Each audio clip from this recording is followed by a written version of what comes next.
Ada satu doa pendek yang diajarkan Allah melalui Al-Quran kepada kita semua. Doa pendek ini merefleksikan tujuan hidup kita sebagai seorang muslim, sehingga seringkali orang menyebut doa ini sebagai doa sapu jagat, yaitu Rabbana atina fid dunya hasanah wa fil akhirati hasanah wa qina adzabannar. Wahai Tuhan kami, berikan kami kebahagiaan di dunia ini, kebahagiaan di akhirat nanti, dan selamatkan kami dari azab neraka. Dunia dan seluruh isinya sesungguhnya merupakan tujuan hidup jangka pendek dari setiap pribadi muslim. Tujuan jangka pendek yang mengantarkan kita untuk meraih tujuan jangka panjang, yaitu akhirat dan ridho Allah Subhanahu wa ta'ala. Untuk kedua tujuan ini, Islam mengajarkan nilai keseimbangan. Bekerjalah buat duniamu seolah kau akan hidup selamanya, tetapi bekerjalah buat akhiratmu seolah kau akan mati besok. Nilai keseimbangan ini kemudian diterjemahkan dalam berbagai aspek kehidupannya. Dalam berbagai aspek kehidupan. Bagaimana si kaya harus membantu yang miskin. Bagaimana si miskin berusaha dan hidup tidak menjadi beban bagi yang lain. Kelihatan nilai keseimbangan itu. Bagaimana si tua menyayangi yang muda, bagaimana yang muda menghormati yang tua. Bagaimana tuan rumah menghormati tamu, bagaimana tamu menjadi orang yang tahu diri. Ini semua merefleksikan adanya nilai keseimbangan. Jadi seakan, Bung, ini dunia. Ambil apa yang perlu, nikmati apa yang boleh. Kalau bisa jangan gagal kau di dunia ini. Tapi kalaupun kau gagal di dunia, kau kan masih punya akhirat. Inilah sumber optimisme kehidupan seorang muslim. Dia tidak boleh gagal kalau bisa di dunia ini, tapi kalaupun gagal, kau masih punya akhirat. Karena kau punya akhirat, caramu mencapai dunia ini diwarnai oleh keyakinan terhadap adanya akhirat nanti. Ini yang menyebabkan seorang muslim berbeda dengan yang lain, dan dia tidak terjebak menghalalkan sebuah cara untuk mencapai satu tujuan. Keyakinan adanya akhirat melahirkan etika dalam kehidupan seorang muslim pada cara bagaimana dia mencapai dunia ini. Dia tidak terjebak menghalalkan cara. Dunia ini tujuan jangka pendek. Ambil apa yang perlu, nikmati apa yang boleh, tapi jangan membuat cacat akhiratmu karenanya. Inilah yang membedakan kita dengan yang lain. Iya sih, saya kepengen kaya, tapi kalau korupsi, akhirat saya bagaimana nanti? Iyalah, saya kepengen naik pangkat, tinggi jabatan, tapi kalau fitnah orang, hantam kiri sikat kanan, teman jadi lawan, lawan pun jadi teman, akhirat saya bagaimana nanti? Ini melahirkan etika pada tata cara mencapai kehidupan dunia, tidak terjebak menghalalkan segala cara untuk mencapai sebuah tujuan. Karena apa? Tidak satu perbuatan dunia yang bagaimanapun kecilnya yang tidak akan berakibat akhirat. Raih duniamu, ambil apa yang perlu, nikmati apa yang boleh, tapi pada sisi lain jaga jangan sampai dia membuat cacat di akhirat nanti. Nah, seorang muslim yang baik tentu yang pandai meraih dua tujuan ini, mencapai fid dunya hasanah wa fil akhirati hasanah. Sementara Rasul pernah mengajarkan, bukan orang yang terbaik dari kamu orang yang hanya mengejar dunia dengan menyia-nyiakan akhiratnya. Seperti juga bukan orang yang terbaik yang mengutamakan akhirat dengan menyia-nyiakan dunianya.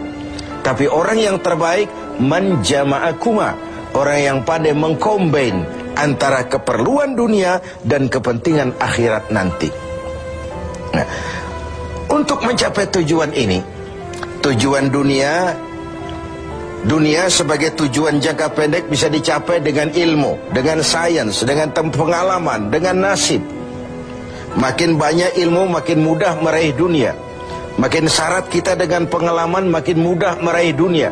Atau karena faktor nasib, lalu kita bisa meraih dunia. Sementara akhirat hanya bisa diraih dengan prestasi ibadah kepada Allah Subhanahu wa ta'ala. Prestasi ibadah. Jadi dunia kita capai dengan prestasi ilmu, prestasi pengalaman, atau karena faktor nasib. Akhirat kita capai hanya dengan prestasi ibadah kepada Allah Subhanahu wa ta'ala. Kalaupun ada efek dunianya dari solat kita, dari puasa kita, dari haji kita, dari zakat kita, itu sekedar side effect. Tapi sasaran utama adalah akhirat dan ridho Allah. Untuk mencapai dua tujuan ini, Allah memberikan alat untuk mencapai tujuan. Dan dalam kaidah usul fikih dijelaskan bahwa lil wasail hukmul maqasid, alat dan tujuan hukumnya sama. Jadi kalau tujuan ke situ, alatnya harus ada untuk membawa kita ke arah itu. Saudara wajib naik ke loteng. Tidak bisa naik ke loteng kalau tidak ada tangga, maka tangga itu menjadi wajib adanya. Nah, untuk mencapai dua tujuan ini, fid dunya hasanah wa fil akhirati hasanah, Allah memberikan alat kepada kita. Apa alatnya? Dalam surah At-Taubah ayat 111 bisa kita lihat. Innallaha ashtara minal mu'minina anfusahum wa amwalahum bi anna lahumul jannah. Allah telah membeli dari orang-orang beriman diri mereka, harta mereka, bagi mereka adalah surga. Ayat ini merupakan transaksi yang sangat transparan. Transaksi yang sangat transparan. Pembeli Allah, penjual kita orang-orang beriman. Dagangannya amwal dan anfus, harta dan diri. Harganya adalah surga.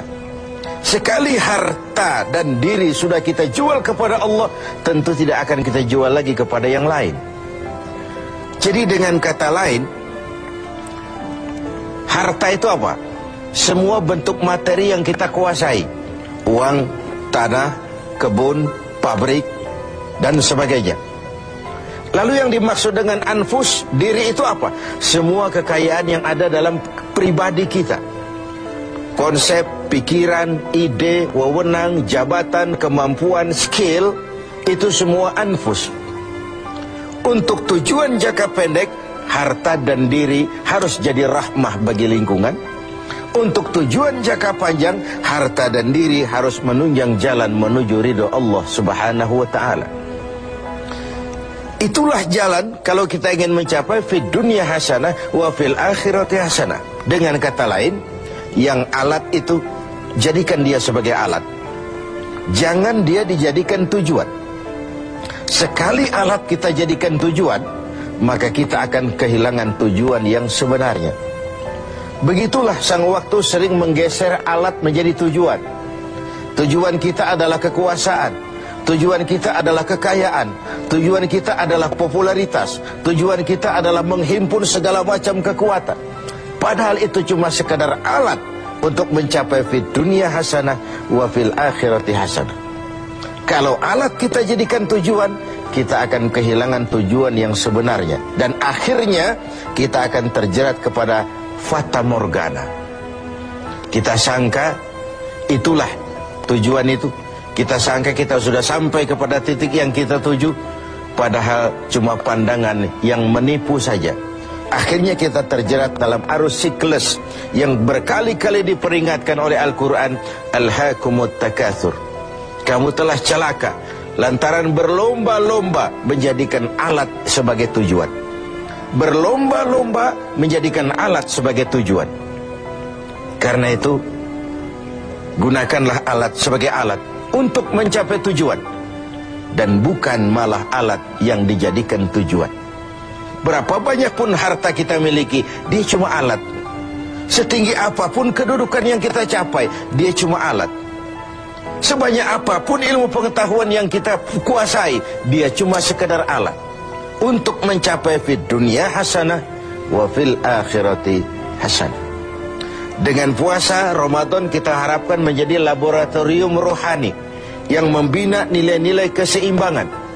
Sebab kalau tidak ada nilai keseimbangan, akan pincanglah gaya hidup kita. Tidak mustahil kita terjebak pada materialisme, hedonisme yang pada akhirnya lagi-lagi mengantarkan kita kepada fata morgana. Semoga ibadah puasa makin menyadarkan kita untuk memperalat yang memang alat dan menjadikan tujuan yang memang tujuan untuk mencapai fid dunya hasanah wa fil akhirat